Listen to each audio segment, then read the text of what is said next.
In the midst of social distancing and business lockdowns, a freelance writer and a graphic artist bought a bus, converted it into a tiny home on wheels, and moved out of our 4-bedroom house. 1 year later, we downsized to a Chevy Express. Now we travel between Texas and Pennsylvania from April through November while exploring small towns with rich histories. In the winter, we hunker down in Texas in our schoolie and dream of our next big trip. We're Alan and Teresa. And we're rolling with our gnomies. Well, hello. We are in Boiling Springs, Pennsylvania, and it's a historic town. We're going to walk around. They got a nice little walking tour. Scoped out some of the buildings. Really beautiful architecture here. I'm standing in front of the spring right now. This little area here is what they call the bubble. It's enclosed, so you can't get into it, but you can see the spring coming up right there. And behind where I was standing a second ago is the tavern.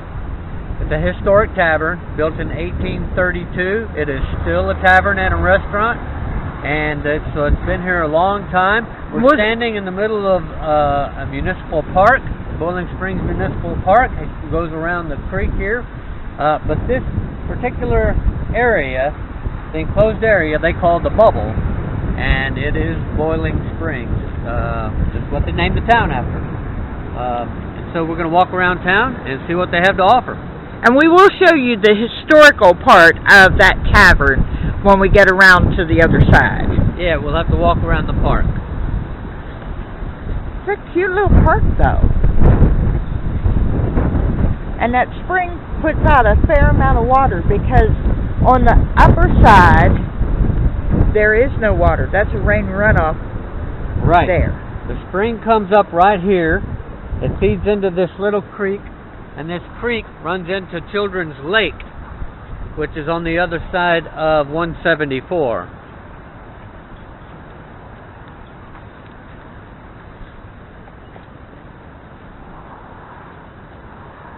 So it's a pretty little park.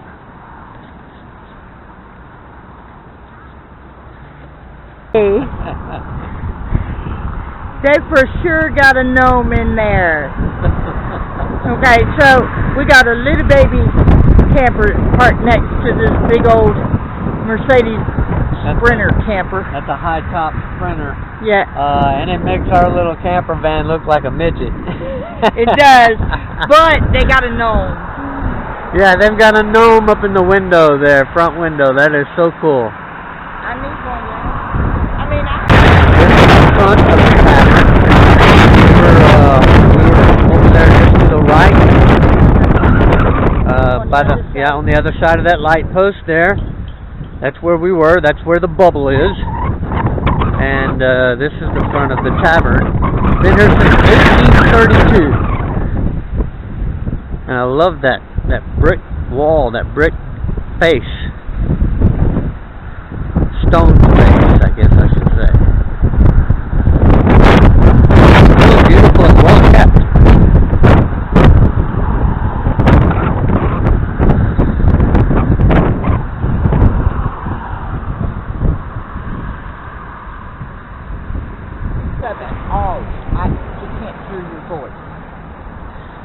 Alright, so we have here neat little tower with a clock up there at the top, and it's got a clock around, I think, on all sides, maybe? Yes, it does. Up, yep.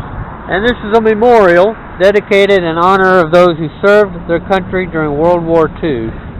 And then right next to that is another memorial. And they call this Veterans Park.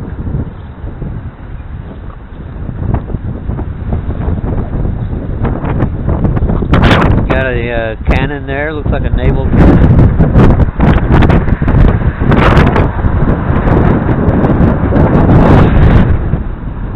Naval ship armament.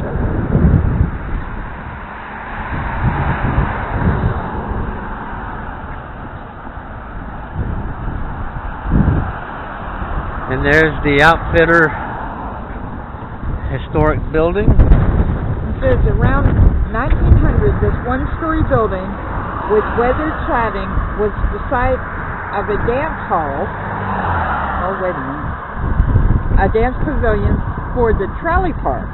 Between 1895 and 1930, Boiling Springs was a popular summer resort known for its lake, picnic grounds, and amusements. Today, the shop serves the many fishermen and visitors who come to the area. And there's the lake. Yeah, this is Children's Lake. It's a 7-acre man-made lake, and it dates to the 1750s when it was dammed to power the ironworks. It is fed by some 30 natural springs which bubble to the surface from subterranean caves estimated to be 1,800 feet below the surface. They deliver about 22 million gallons of crystal clear 53-degree water a day, which cools the atmosphere around the lake. The water appears to be boiling, thus the name of the village. There's the creek again. It goes up under the road. You can see it over there. And then comes up under the road and feeds into the lake.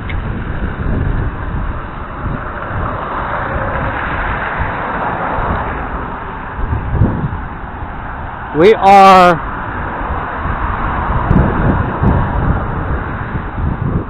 very close to the Appalachian Trail.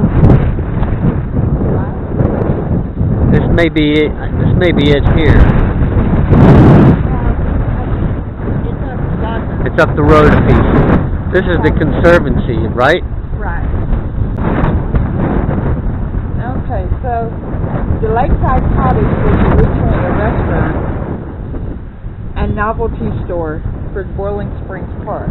It now houses the Mid-Atlantic Regional Office of the Appalachian Trail Conservancy. The trail was rerouted by the lake in 1991, and the public footpath measures more than 2,100 miles of Appalachian mountain ridge line between Maine and Georgia.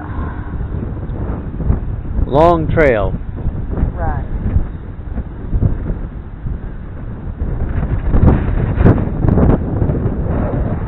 You can see I think they have a map of the trail here, maybe. Let's take a look.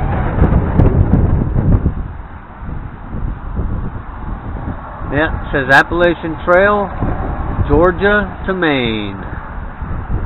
We're 1,115 miles from the beginning in Georgia and 1,069 miles to Maine, to the end of it in Maine.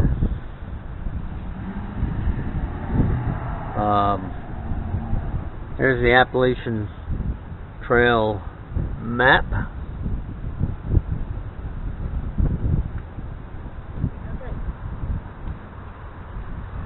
It just covers here in Pennsylvania, evidently. And so down here in the southern part of the state, all the way up here's the Susquehanna River.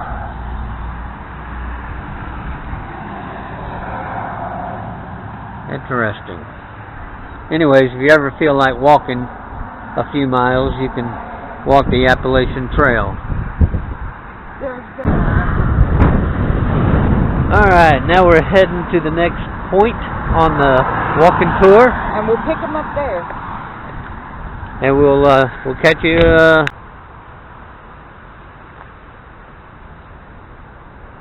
You ready?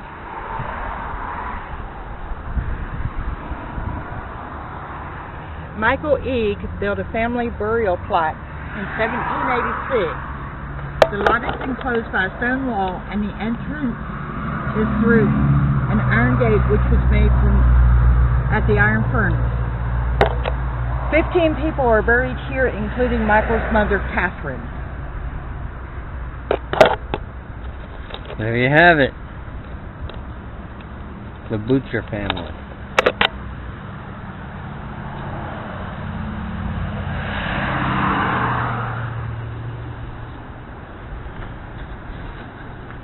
Butcher Mansion.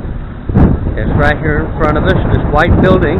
Set on a terraced hill overlooking the lake. The 16-room built around 1780 by Michael Eague, ironmaster of the Carlisle Iron Works. Originally a 2.5-story Georgian design, it was later modified. The butcher... Oh, it's running up the hill all by itself!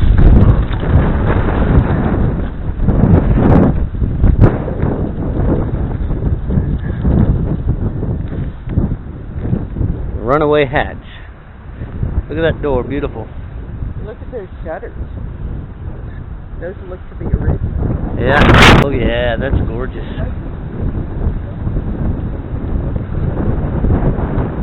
And there's the front yard.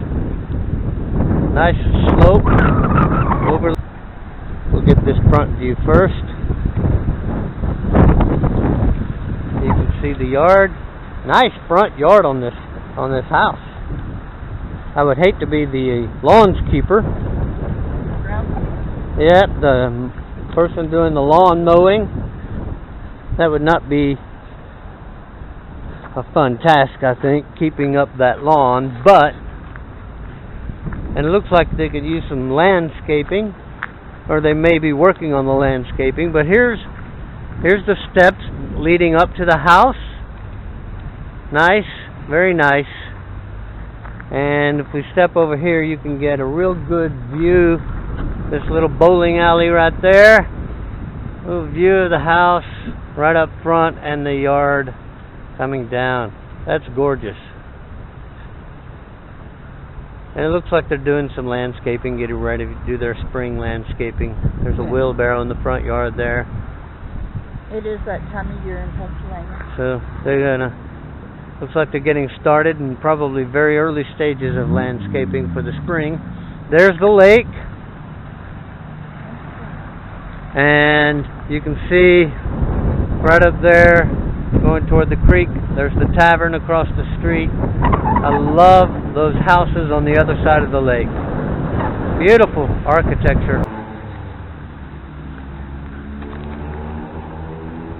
South Middleton Township. It's on the south side of the Cumberland Valley in the shadow of South Mountain. The area's natural beauty, rich farmland, abundant water sources, and historical and recreational assets have attracted residents and visitors for several centuries. Created in 1750, South Middleton Township. Middleton Township was created in 1750. South Middleton was created in 1810. Right. So they split it into North and South Middleton. It was mostly agricultural in the 19th century, with one major village, which is Boiling Springs, and then smaller settlements around. It gradually became more populated during the 20th century. And looks like some kind of structure back there. Was that?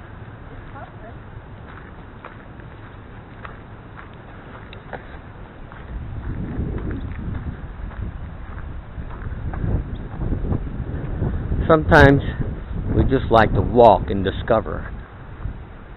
I think this used to be the stable, maybe. Iron industry in Boiling Springs. Nope, this is where the ironworks started in 1762. Yeah, this was the Carlisle Iron Works. It started around 1760. Marks the beginning of industrial development in the Cumberland Valley. Had a number of buildings and structures, including the charcoal furnace, which that's what this is. That is. A forge, grist mill, ironmaster's mansion, stables, 3 barns. What burnt over there? Tenant houses, coal houses, carpenter, and blacksmith shops. What burnt was the mill. That was the mill. That was the mill. So, the old mill, grist mill, is what caught on fire. And that's what that was, and that's why they closed it off. Hopefully they will rebuild it. Nice. Very nice. I'm going to walk up here and take a look inside.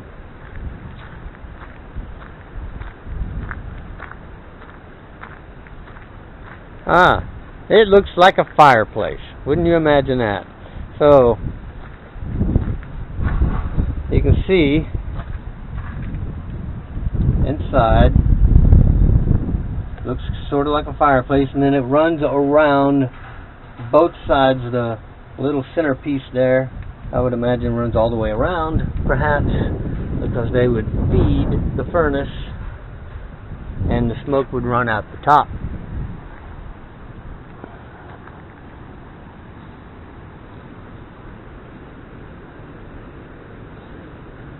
Daughters of American Colonists. Historical Ironworks, founded 1762. Oh yeah. Okay, so they've got 4 of the grill. 1 on each side. 4 grills, 1 on each side. And so you can see where that's just to keep you out of it. Yes. But those would not have been there when it was an operating charcoal furnace. Of course. But you can see it goes up, up, up.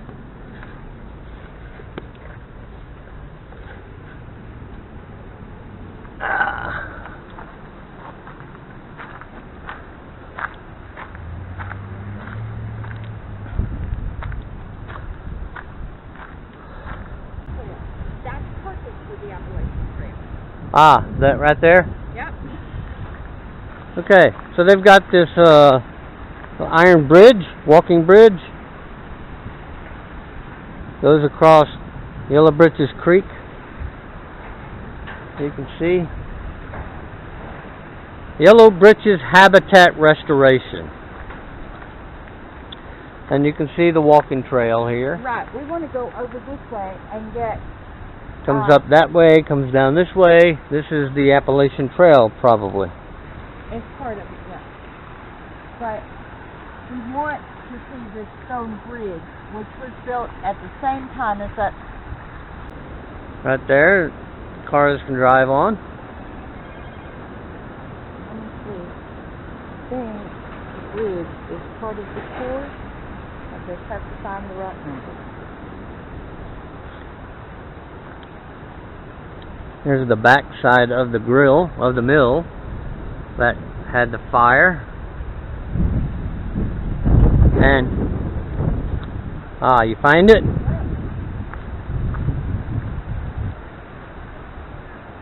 Okay, so the stone bridge, Boiling Springs Bridge, or Eads Bridge, is a stone 3-arch structure built in 1854 over the Yellow Britches Creek at a cost of $3,000.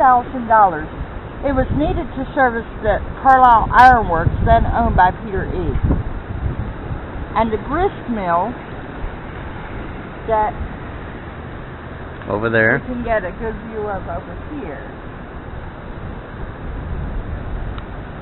was built about 1784 to provide flour and grain for the ironworks. Originally a 2-story native limestone building, it has undergone many alterations over the years. It was renovated to its present condition after a fire in 1896.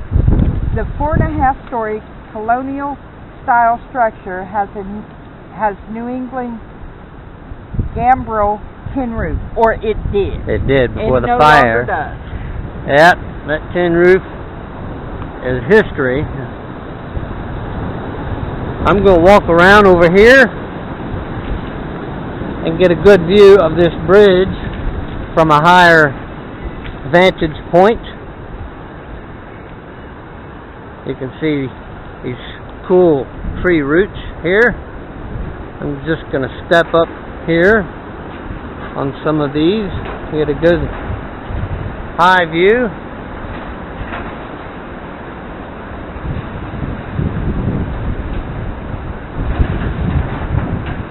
There's a railroad track across the creek. You can get a good view of the creek with some rapids there.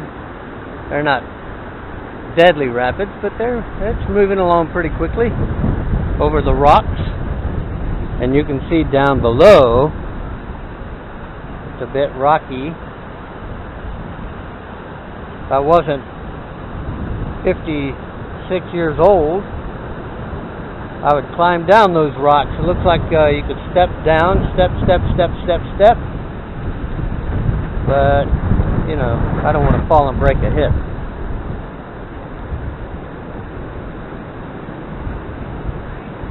I'm not that old yet, but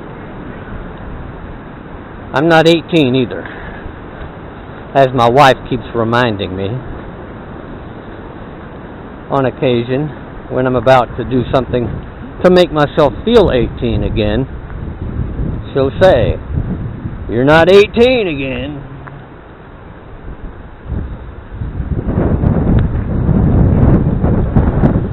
So we're walking the trail.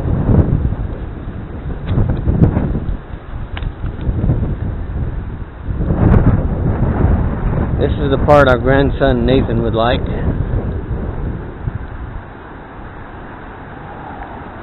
He's a trail walker from way back.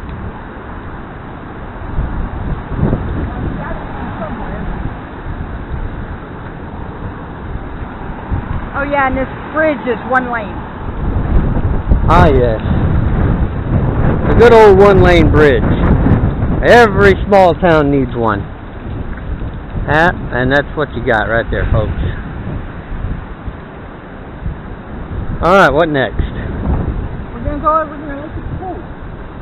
Look at the what? The pool. The pool.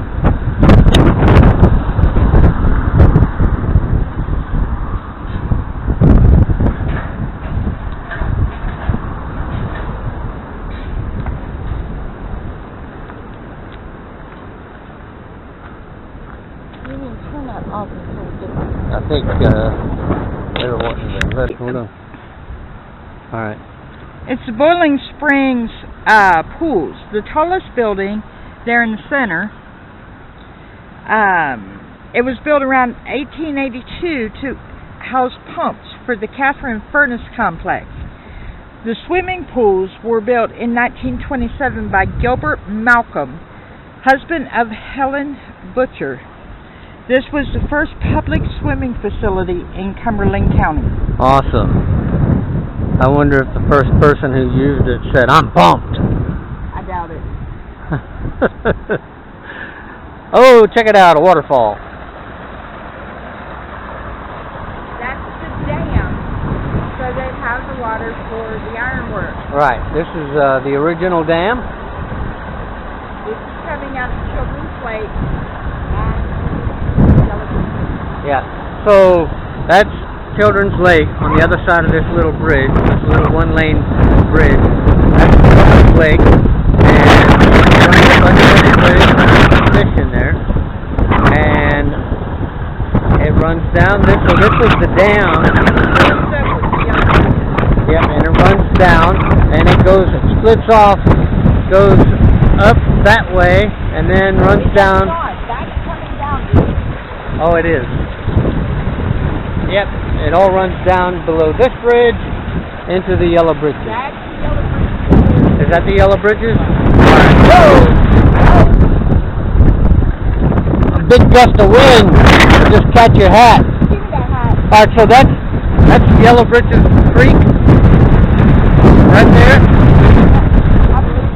And then it runs down this way, crosses over under both of these bridges, and heads back up. So, alright. I'm new to these parts. There's a couple of fish up under this bridge. I can't tell what kind. They're probably perch. But they look like big perch. But there are a couple of fish up under there. There's a duck swimming over yonder.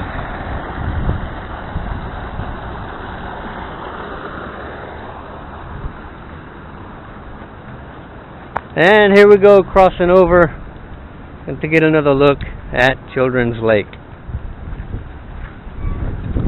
And you can see the ducks having their fun, frolic and play on a nice summer or spring day, or whatever. You know what I'm saying? There's some bunch of leaves in there. but the fish are hiding. There's some fish. There's a whole school of fish.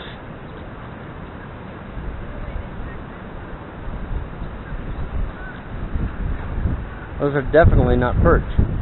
And the ducks.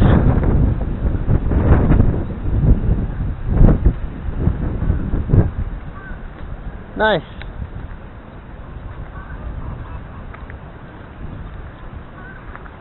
The benches at Bowling Springs Children's Lake. Bowling Springs Park opened in 1904 on the east side of the lake. It was a popular recreational destination until the park closed in 1930. Most visitors arrived by trolley and came from throughout Cumberland County. Activities included walking, boating, picnicking, dancing, sports, rides, and entertainment. Places to sit were a necessity, so a variety of benches were scattered throughout the park. These included benches of various lengths, with and without backs, as well as two-seated gliders. They provided shaded spots to sit, relax, talk with friends, observe ongoing activities, eat, and drink. The tradition of benches in the lake area was revived after public acquisition of the lake and surrounding property in 1987. In 1992, the Bowling Springs Civic Association oversaw placement of the benches, which were donated by individuals in memory of loved ones.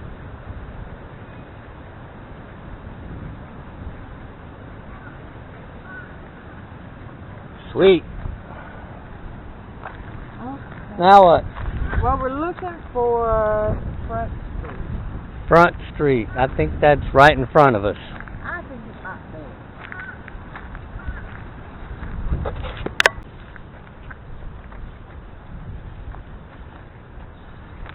So if you get out a little bit, you can hear the sounds of nature just about anywhere you go. Hear the birds and the ducks, the fish splashing in the water, people Pretty talking. house right there. Yep. It's not on my map for That's anything. 400 Front Street. But it was built in around 1800, looks like. Yep. 1800, you can see the sign up there. And that would have been native limestone that it was built out Yep. of. A lot of the buildings here are made of limestone. That's one of them. The tavern that is still standing and used as a restaurant was made of limestone. So what number was I looking for? I was looking. You see the light green out there? Can Yeah. you see it on there? Yeah. You can see where the springs come up. All right. Because where it's light like that is where the springs are. Okay. Because they won't let algae grow where they're moving the water. Sweet. All right. Daniel Kaufman. Yeah. This 2.5-story federal style with Italianate details was built around 1880 by Daniel Kaufman. Kaufman was one of the men responsible for laying out the village of Bowling Springs in 1845. He was also an abolitionist and one of 3 men in charge of the Underground Railroad station at Bowling Springs. A hiding place for runaway slaves was Island Grove, located on the south side of the Yellow Britches Creek, about a half-mile from the village. In 2007, Kaufman Station at Bowling Springs was named a site on the National Underground Railroad Network to Freedom. A walking tour brochure is available to explore this site. Yeah, interesting thing, the historical marker says he was sued by a slave owner in Maryland and fined $4,000 in a case that drew wide attention, probably national attention, and he was fined for his Underground Railroad activities, evidently. Private residence, but it was Boiling Springs Bank. This bank was organized and a stone building erected in 1920 for $17,500. It operated until 1938. Around 1960, a framed third story was added. Right up there. The building is now a private residence. Excellent. Hi. Oh, it started as a bank. Oh, cute house. Dr. Hooch's house. Who? Dr. Hooch. Hooch. Yeah, Dr. Hooch. Come on, Dr. Hooch. Dr. Hooch. It's a Queen Anne Cascade of the 1870s house makes it one of a kind in the district. That's beautiful. Its most distinctive feature is a third-story half turret with a The colonnade. The roof is a cone. Oh, conical roof. Yeah, there you go. Yeah. And balconette. Dr.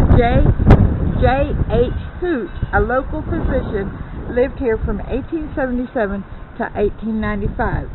The house is now Glanius Manor, a Victorian bed and breakfast. Sweet. I do like that half turret. That is beautiful. That is pretty awesome. And the one next to it, the Owl House. The Owl House. This brick Second Empire style house was built by Reuben Weber in 1869 to 1870. His daughter Ada Weber Owl lived here for 53 years. The house is 2.5 stories, surmounted by a slate mansard roof, and has 14 rooms. Note, its recessed arched double front door. Yeah. I mean, it's not recessed very far, and you're still gonna get wet when it rains. Yeah, it's not recessed far, but yeah, it's pretty though. Now, 200.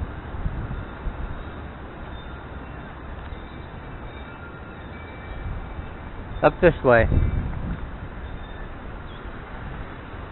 Just about every one of these houses, they're beautiful. I mean, the architecture, the paint job. This one needs a little paint job. Looks like or replaced siding. But they're beautiful. 211 Front Street, gorgeous blue brick.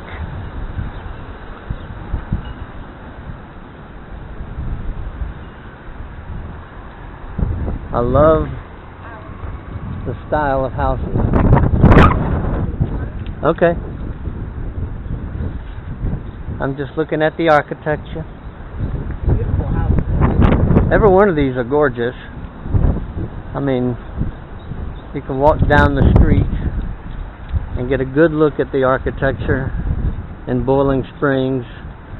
And I love it, the squirrels playing on the sidewalks. And this is the house that we're going to talk about next, I believe. Yep. I mean, you were showing the garage, which I doubt was the house at the time. But this modified... Oh, hold on. Yes.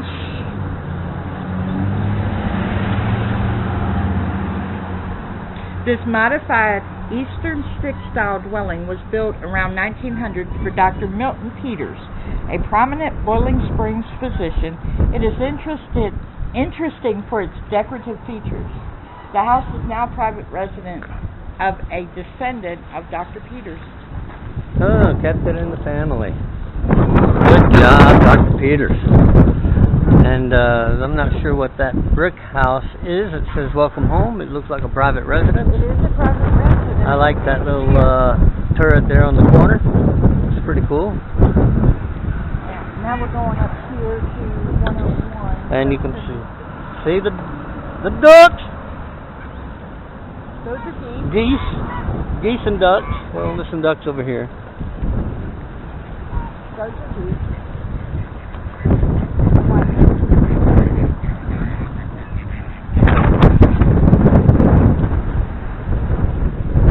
That pink brick. That's cool. That's not pink brick. That's painted brick. Well, it's pink and it's brick. Right, but it So it's a, started out red just like all other it's a pink brick house. I mean, I don't much care for the practice of painting brick, but if you paint it pretty, it's a pretty house. It seems to me that it's perfect for disaster. And the clock strikes 3. 3. Okay. Cafe 101. Yeah. This federal brick structure is located on lot number 1 and was the first lot sold in the village. It was purchased by Mr. Adam Leidich. I butchered that name. Yeah. Who had surveyed and laid out the village for Daniel Kaufman. The Leidich built this building in 1846 and used part of it as a general store. The building was later used as a post office and a drugstore. Nice. Now it's a financial services company that also does appraisals, and it's a cafe, I'm guessing. Not sure what Cafe 101 means. I don't That's know. 2 F's, and cafe usually has 1 F, so I don't know. We have to Google that one.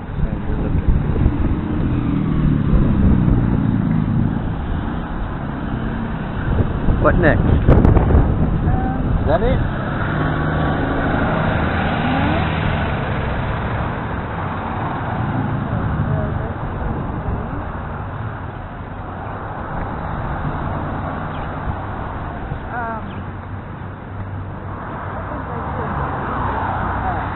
So we essentially walked around the lake, and so we started over there. There's a couple of more, but we're not going to go through. We started over there on the other side of this tavern, which is right in front of us, the Bowling Springs Tavern. That's where the bubble is, and we walked around the park, around the lake, and came back up Front Street. So we essentially walked around Children's Lake in Bowling Springs. That's where most of the history is here. And we're really looking forward to showing this to you. And it's a 1.5 mile long walk. A 1.5 mile long walk. 3,562 steps. Yeah. That's how far we just walked, folks. It's a beautiful, beautiful little town. Yes, it is. Hey, God bless. We will see you on the next trip. Alright, if I don't do this right, then I'm going to be on the bad side of my wife. So y'all bear with me and pray for me.